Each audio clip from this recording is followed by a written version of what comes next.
c'est vraiment beaucoup trop. J'ai pénétré de 1 mm. Le fichier ici combine la découpe et la gravure et normalement on en a pour 1h30. Voilà, je suis en train de m'apercevoir que j'ai fait quelque chose qui ne va pas. C'est net et c'est sans bavure.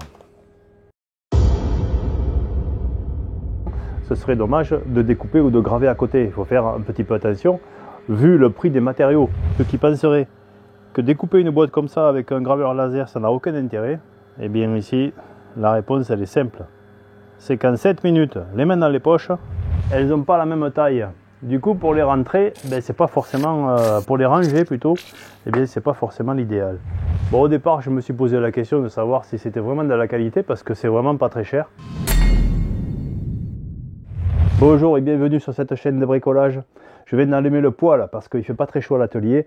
Je suis en train de chercher des idées et des choses faciles à faire pour mettre en ligne sur ma future boutique en ligne.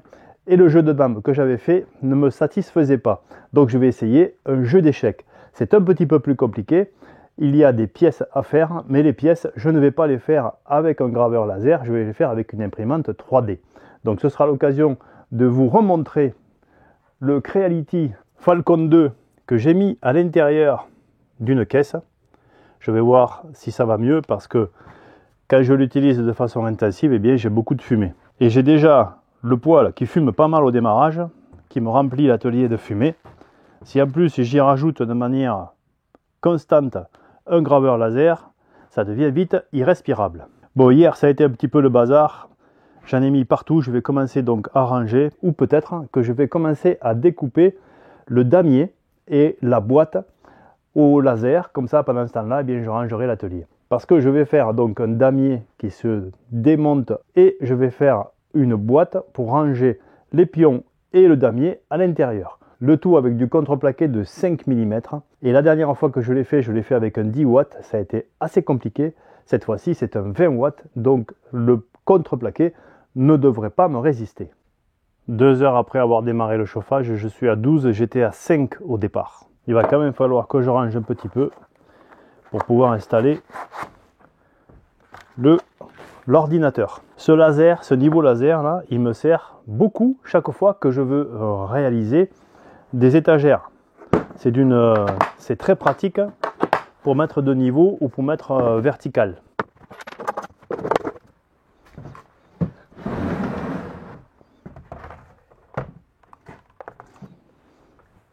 Ce graveur laser se pilote aussi avec une carte SD. Je pourrais ne pas utiliser l'ordinateur et mettre la carte SD, mais je préfère moi avoir un ordinateur à côté.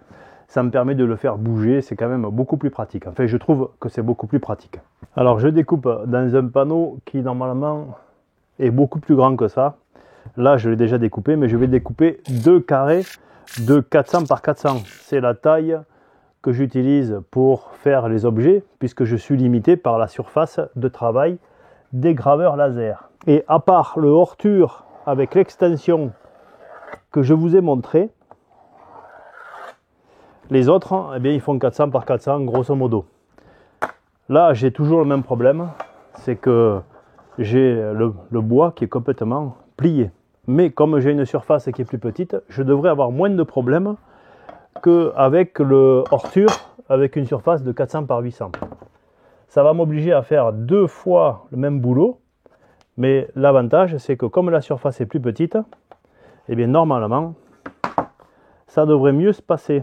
Ce sera moins voilé et je perdrai moins le focus, parce que c'est là la difficulté, c'est que quand on a une surface qui est voilée comme ça, eh bien on perd le focus. Alors 400, 400. Cette règle, je l'ai depuis que je fais des encadrements de peinture ou de dessin. Ça doit faire une vingtaine d'années que je l'ai. Je m'en servais plus. Et là, eh bien, je lui ai trouvé une nouvelle utilité. Bon allez, je vais découper ça. 2 panneaux de 400 par 400. Un pour le damier et un pour la boîte. Et c'est du bois PEFC, s'il vous plaît. Je ne sais pas trop ce que ça veut dire. Mais j'imagine que c'est une origine de forêt durable, mais bon, à voir. C'est surtout du contreplaqué de bois dur, c'est pas du boulot, hein. C'est difficile à travailler ça.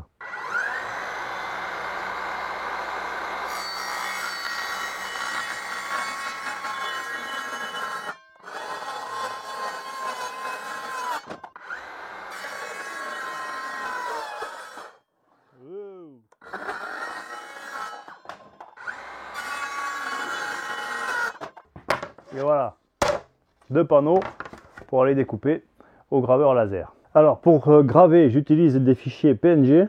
Ça c'est un fichier PNG que je vais prendre dans Laser GRBL. Et j'utilise pour découper des fichiers SVG. Alors je ne sais pas si vous allez voir, là je vais grossir un peu. Voilà, des fichiers SVG qui vont me permettre de découper. Et puis comme je ne connais pas très bien le Falcon 2, le graveur que je vous ai présenté il y a peu de temps, je ne le connais pas très bien ce graveur là. Donc ce que je vais faire, c'est que je vais faire des essais de découpe avant pour trouver les bonnes vitesses et les bonnes puissances de manière à découper et de manière à graver en toute sécurité sans gaspiller le bois. Donc j'ai gardé une chute, ça c'est le même bois et je vais faire des essais. Alors cette étape est indispensable à chaque fois qu'on fait un nouveau modèle avec des nouvelles surfaces, surtout si comme moi on n'a pas noté les anciennes valeurs. Et là en l'occurrence je ne peux pas les noter parce que je ne l'ai pas testé celui-là sur du contreplaqué de 5 mm. Je l'avais testé sur de l'épicéa en 23 mm. Si vous n'avez pas vu la vidéo, c'est quelque part par là ou dans la description de la vidéo. Ce laser est impressionnant.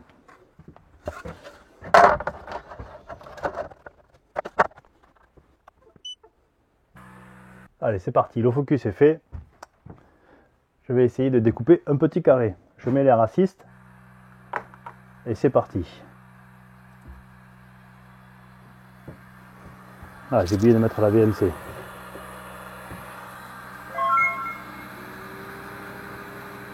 C'est fini déjà. Voyons voir. Hop, ah bah oui, on l'a eu. Hein. On l'a eu. Sans problème. Du premier coup. Allez, c'est parti. Je vais faire un petit test de gravure maintenant. La découpe, je l'ai fait à 360 mm par minute avec une puissance à 100%. La gravure ici, le test, j'ai mis 50% de puissance et j'ai mis 3 mètres.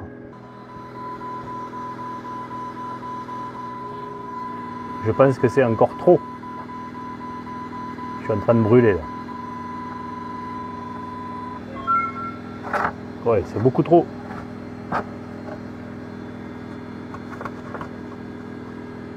C'est vraiment beaucoup trop. J'ai pénétré de 1 mm.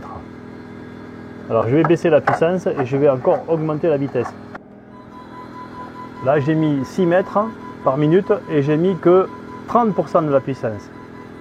L'idée c'est pas de pénétrer, l'idée c'est d'avoir quelque chose de propre. Parce que si je pénètre sur le jeu d'échecs, il y aura des instabilités.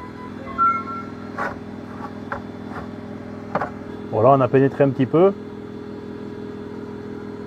J'ai mis 10 mètres et 30%. On va voir la différence.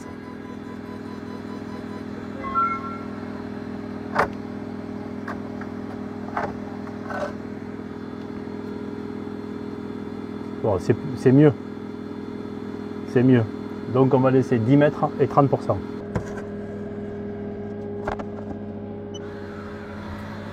Voilà, il faut le mettre au focus et il faut aussi le centrer. Donc je vais faire ça. Je vais pas enlever ici. Alors cette boîte est vraiment une boîte que j'ai faite pour tester. Je vais voir si ça fonctionne. L'idée c'est de vérifier que j'aspire le maximum de fumée.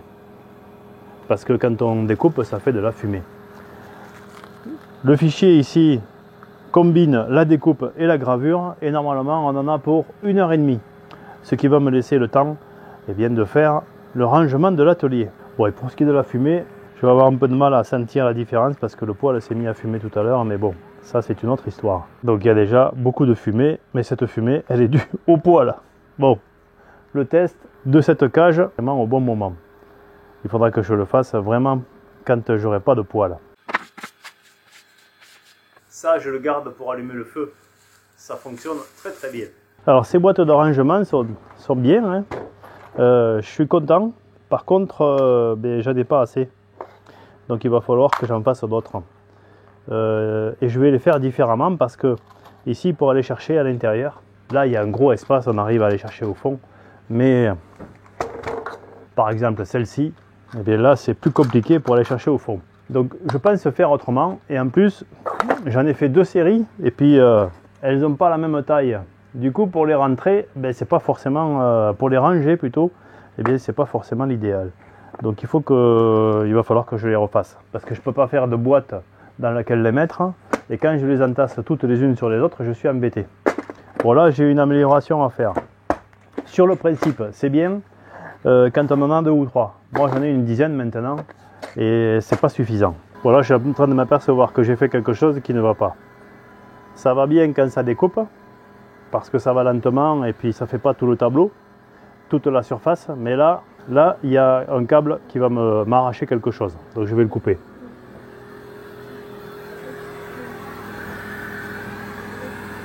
Si j'y arrive. Ça y est, voilà. Et je vais laisser l'aspiration en l'air comme ça. Parce qu'à vouloir la faire suivre la tête, c'est une bonne idée. Par contre, eh bien, ça veut dire qu'il y a du frottement ici. Et je risque d'abîmer quelque chose. Voilà, le découpage est fait. On est en train de graver. J'aurais pu faire l'inverse. Graver d'abord et découper après. Je pense que ça aurait été aussi bien. Alors, on voit déjà qu'il y a beaucoup de fumée là. Alors il y en a une partie, c'est le poil, mais il y en a une partie, c'est la gravure laser. Ou plutôt la découpe. La gravure, ça va, mais c'est la découpe. La découpe, ça fait beaucoup de fumée. Hop. Hop. Alors ces perceuses là, ces visseuses, bon au départ je me suis posé la question de savoir si c'était vraiment de la qualité parce que c'est vraiment pas très cher.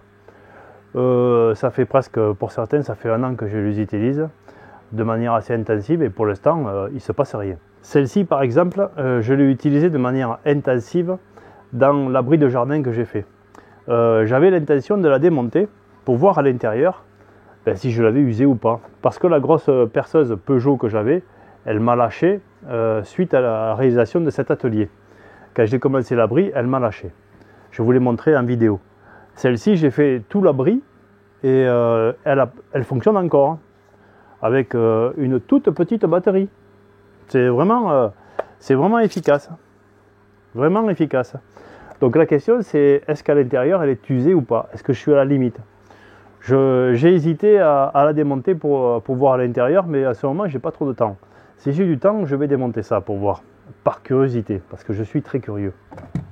Allez, ça c'est fait. Hop, j'ai rangé à peu près l'établi.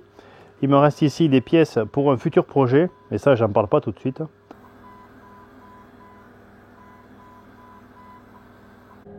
Alors, ça s'est réalisé en 1h46. Maintenant, on va voir ce qu'on a obtenu. Bon, mais déjà, ça a bien coupé. Il n'y a aucun problème. Comparé aux difficultés que j'avais eues avec l'orture, avec le 10 watts, là, franchement, celui-là, nickel. Ça s'est coupé, c'est net. Et c'est sans bavure. C'est vraiment propre. Il va falloir que je passe un petit coup de chiffon là pour pas tâcher avant de vernir parce que je vais vernir. Donc maintenant je prends l'autre et je vais faire la boîte.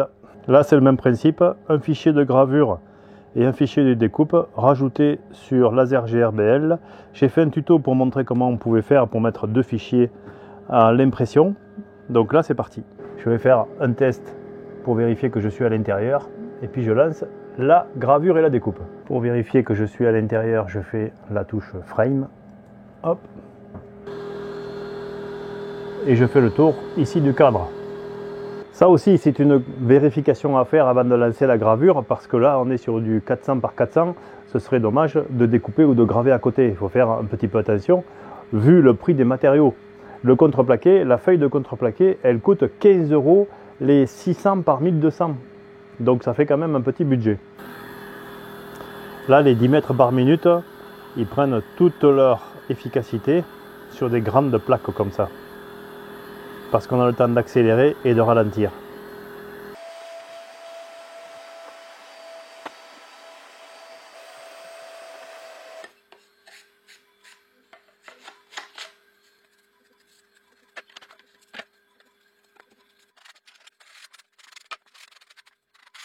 Alors je fais ça parce que ici, eh bien, j'ai coupé le morceau de bois trop petit. Du coup ça n'a pas découpé. Ici c'est brut de sciage. Quand ici il y a du brûlé, c'est qu'on a découpé au laser et là il n'y a pas besoin de bavurer. Là c'est juste que j'ai coupé le morceau à 400 pour 400 alors que j'aurais dû le faire à 405 pour 405. Voilà, j'étais trop pressé de tourner la vidéo. Il y a deux endroits comme ça qui sont pas très bien découpés. Mais bon, c'est parce que le brut était trop petit. Et puis ici, je passe un coup de papier vert léger au-dessus, de manière à enlever les autres traces de calamine qu'il peut y avoir avant de passer la finition.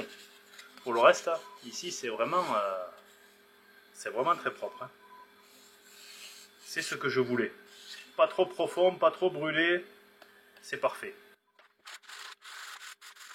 Bon, après on peut le faire avec une ponceuse orbitale, mais j'en ai pas, donc je fais avec ça. Celle que j'avais m'a lâché. Il va falloir que j'en rachète une autre. Avec le nid d'abeille ici, on n'a pas de traces. On a quelques légères traces ici parce que le nid d'abeille est fait 400 par 400 et il y a une armature à l'extérieur. Et donc sur l'épaisseur de l'armature, on voit la différence entre un nid d'abeille ici et puis là quand on l'a posé. Quand on le pose ici, là c'est là où il y a le montant, le renfort du nid d'abeille, et bien il n'y a pas de trou dessous, donc toute la matière qui est propulsée se propage ici.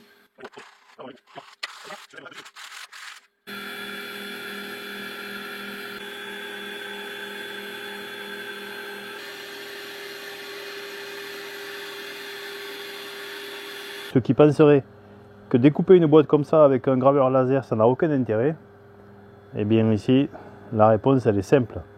C'est qu'en 7 minutes, les mains dans les poches, eh bien je vais faire une boîte qui va s'assembler toute seule pour mettre ces pièces du graveur laser. Alors certes, il faut un graveur, un découpeur laser 20 watts, parce que sinon eh bien, on galère. Je vous l'ai montré avec une 10 watts. Une 10 watts ça va pas. Ici c'est une seule passe. Et encore, je ne suis pas sûr d'être à l'optimum. Je pense que je pourrais aller un tout petit peu plus vite. Mais là, au moins, je suis sûr de découper. Et je suis sûr que les assemblages qui sont ici, eh bien, vont fonctionner. Parce que la dernière fois, ça a été un peu la galère. Allez, on arrive à la fin des 7 minutes. On va regarder ce qui se passe.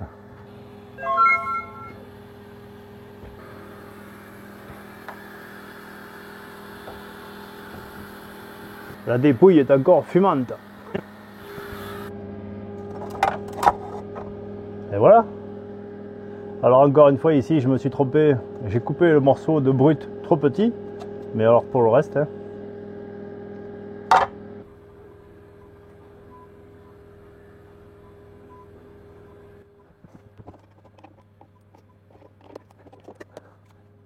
Ça fait un petit moment que je l'ai entamé celui-là. Hein.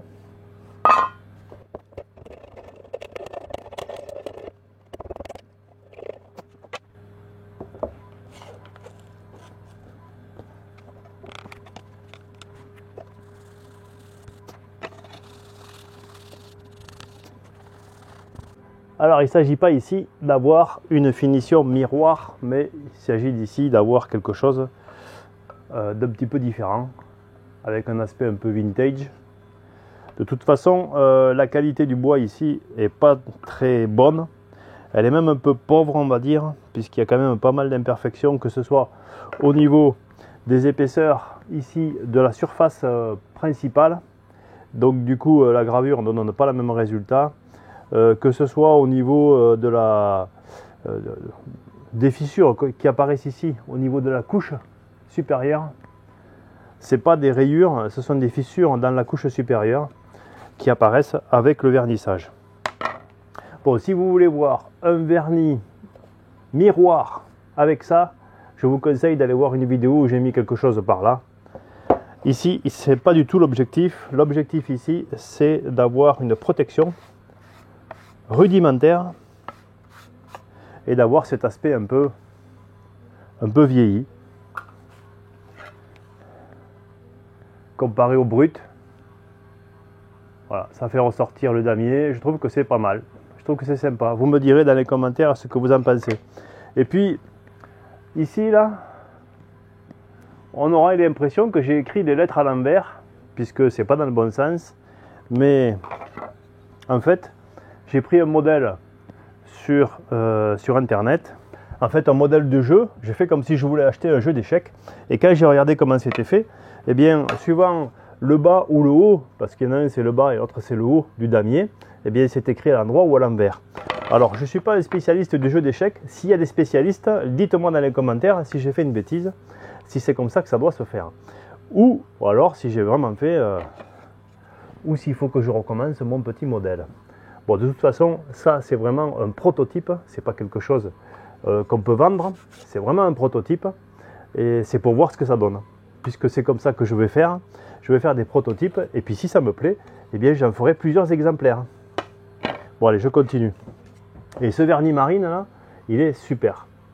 Franchement, je l'ai mis sur une table marine, ça marche du feu de Dieu. Alors ça brille beaucoup.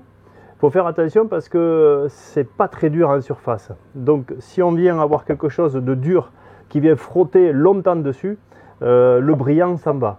Pour le reste, il est très très bien. Et là, celui-là, je l'ai entamé depuis 2021, donc ça fait déjà 2 ans. Je ne l'ai pas scellé particulièrement. Je n'ai pas fait d'effort de scellement ici au niveau du capuchon. Il y avait juste une croûte et dessous, c'était parfaitement utilisable. Et là, c'est utilisable. Et ça, eh bien, c'est un vieux chiffon. Et ça suffit largement pour faire ce type de vernissage parce que, encore une fois, ce n'est pas du vernis brillant qu'on a là, c'est du contreplaqué.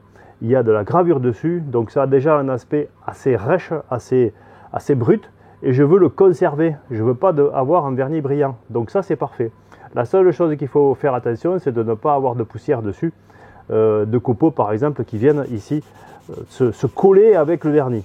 Pour le reste, pour les petites poussières, ça se voit même pas puisqu'il y a beaucoup de stries et ça rentre dedans, ça rentre dans les stries. Allez, je continue pendant que la gravure là-bas de la boîte et la découpe de la boîte se fait.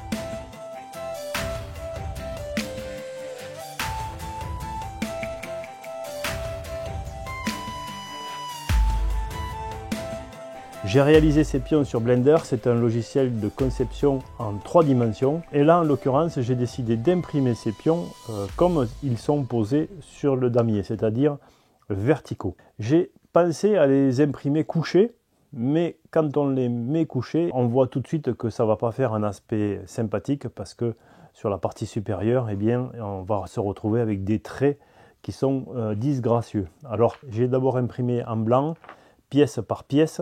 Et ensuite, j'ai changé pour du plastique noir, puisque c'est du PLA. Ça se fait d'une façon très simple.